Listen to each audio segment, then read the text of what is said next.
బరిలో భారతీయ సినిమాలు మరో అడుగు ముందుకు వేశాయి. అకాడమీ అవార్డుల వేడుక సమీపిస్తున్న వేళ ఇండియన్ సినిమాలు ఆస్కార్ వేదికపై అద్భుతం చేయడానికి ముందుకొస్తున్నాయి. ఒకే నిర్మాణ సంస్థలోని రెండు సినిమాలు అవార్డు రేస్లో ముందున్నాయి. మరి అవేంటి? అసలు ఈసారి ఏ సినిమాల్ని ఆస్కార్ ఊరిస్తుంది?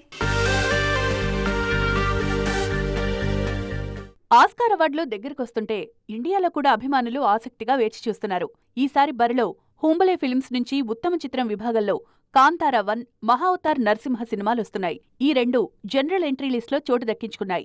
ఇది హూంబలే ఫిల్మ్స్ కథాబలాన్ని చూపిస్తోంది. ఈ రెండు 2025లో సంచలనం సృష్టించాయి. మహావతార్ నరసింహ ఉత్తమ చిత్రంతో పాటు ఉత్తమ యానిమేటెడ్ ఫీచర్ ఫిల్మ్ విభాగంలోనూ పోటీపడుతోంది. ఈ విభాగంలో ఎంపికైన తొలి ఇండియన్ యానిమేషన్ చిత్రంగా చరిత్ర సృష్టించింది. ఈ రెండు చిత్రాలు ఉత్తమ దర్శకత్వం, నటుడు, సినిమాటోగ్రఫీ, స్క్రీన్ ప్లే విభాగాల్లోనూ పోటీపడనున్నాయి. భారతీయ నేతృత్వంలోని అంతర్జాతీయ చిత్రంగా వచ్చిన sister mid night, Tanvi the great Tamil cinema tourist family కూడా ఆస్కార్ ఎంట్రీ సాధించాయి. జేఈఈ ఆస్పిరెంట్స్ కోసం మినీ జేఈఈ మాక్ టెస్ట్ జరగబోతోంది. తెలుగు రాష్ట్రాలకు చెందిన అందరూ జనవరి 11న ఈ మినీ జేఈఈ మాక్ టెస్ట్ కి రిజిస్టర్ చేసుకోండి.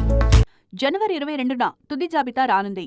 ఇక బెస్ట్ ఇంటర్నేషనల్ ఫీచర్ ఫిల్మ్ కేటగిరీలో భారతదేశం అధికారికంగా హోమ్ బౌండ్ సినిమాను ఎంపిక చేసింది.